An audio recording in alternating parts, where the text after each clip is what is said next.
What's going on, guys? Busted6 here, back to your video, and today I have an album review for you guys, and one I've been anticipating ever since it got announced. I'm talking about the newest offering from Nile. The Underworld awaits us all. This album comes out on the 24th of August of 2024 on, I believe, Napalm Records, if I remember correctly. Let me check really quick. Yes, on Napalm Records.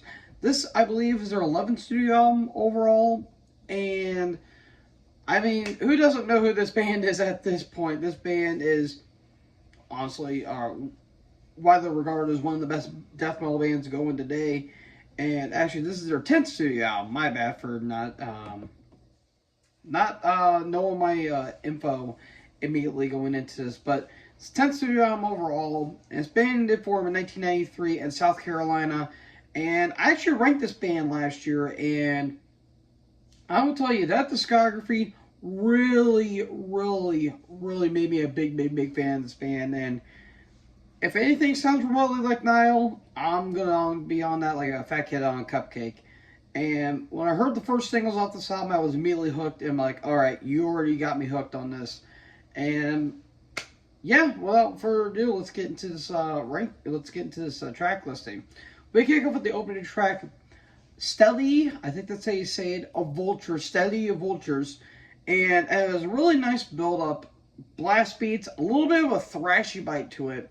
And it's a little over 6 minutes, but my God, is it a brutal 6 minutes. And I like a little bit of a thrashy bark, kind of stays with the first two songs.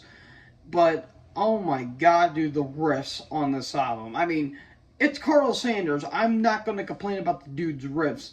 But the riffs and the drum work by George Carlos is just insanity from start to finish. And they actually do have some nice vocal dynamics, and along with, the frontman, Brian Kingsland, who is really damn good. And he also got a new guitarist, and not Derek Jeter, Jesus Christ, Zach Jeter. And the bassist is actually, I guess you could say, former, or he might still be with Morbid Angel, but David Van Vaughn, he actually plays bass on this album. And I will say his bass does really nice show up in the mix of this album. I'll get to that here in a little bit, but the first track is really damn good. And then we get into one of the first singles off the entire album. Bear with me with this one. Chapter for not being hung upside down on a stake in the underworld and made to eat feces by the four apes. That sounds like the B-side to a Planet of the Apes movie soundtrack. I swear to God, I don't make this shit up. It's, I guess, chapter 180 of the Book of the Dead, as they would say. It's so damn nerdy, and I absolutely love it. Lots of thrashy riffs, and a really nice thrashy midsection, too, which I really do like. To Strike with Secret Fang, which was the second single and the third track, under 2 minutes, Get Out, blazing riffs, blast beats, awesome songwriting, Get Out. Then we get to track 4, God, how do you say that word? Fucking Christ, I don't know how to say that. Nickwood? I think that.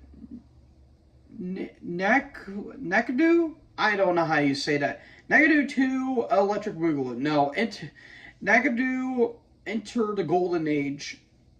A nice groovy bridge. Really nice groovy bridge. The bass line really pops up really well, which I absolutely love. Very melodic solo, too.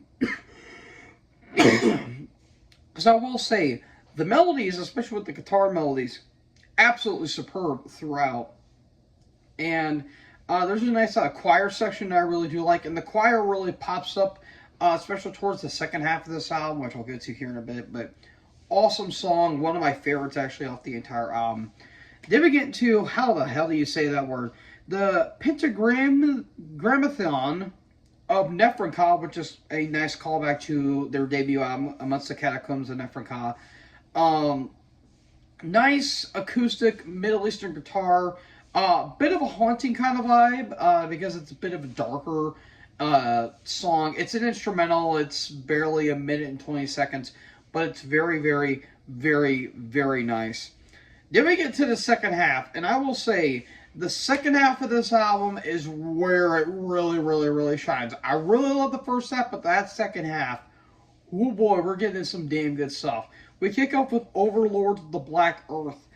Epic chorus, really nice, or epic choir, I guess you could say, has that nice, very epic quality to it. Blast beats central, though. The blast beats are absolutely insane by George on this song in particular. Like, he's just going full tilt boogie on the kid, and it's phenomenal throughout. Under the Curse of the One God, I believe was the last single off this album. Groovy breakdown. The breakdowns are fantastic on this album. And then towards the very end of it, you have these like very creepy ambient Egyptian noises, which has a bit of a darker tone to it, which I really, really, really do like. Great stuff throughout. Doctrine of Last Things. Very bleak riffs. The riffs are just like that. Like a bit of a drony riff. Very bleak throughout, but the song is absolutely killer. And every song, I swear to God, is telling a story from an Egyptian book. Like, it's literally written in the hieroglyphics. I swear to God. Like, you look at the lyrics and you listen to the song, it's like, what the hell is going on here? Then we get to the two longest tracks on the entire album. True Gods of the Desert and the title track. True Gods of the Desert, distant atmosphere at the beginning, groovy, doomy riffs. This is where it gets a little bit doomy. And again, that epic choir comes in, which I really do like. But that chorus, though, oh my God, that chorus is so damn catchy. Really damn good stuff. Really damn good stuff. I'm sorry if I'm blanking a little bit. I'm still trying to wake up because I really didn't get all that much sleep last night. But the chorus is just fantastic throughout. And then we get to the title track, and this is where it really gets doomy, in my opinion. Even though it's a little more groove-oriented, I still think it's very doomy in terms of the breakdowns. Again, it's dark, it's bleak. And again, that title track, It Is Written! It is written! That is such a damn good hook right there. And then we get to the final track, which is the instrumental. Lament for the time of for the destruction of time. It's more so just like, again, all those like ambience and dissonance with those Middle Eastern and Egyptian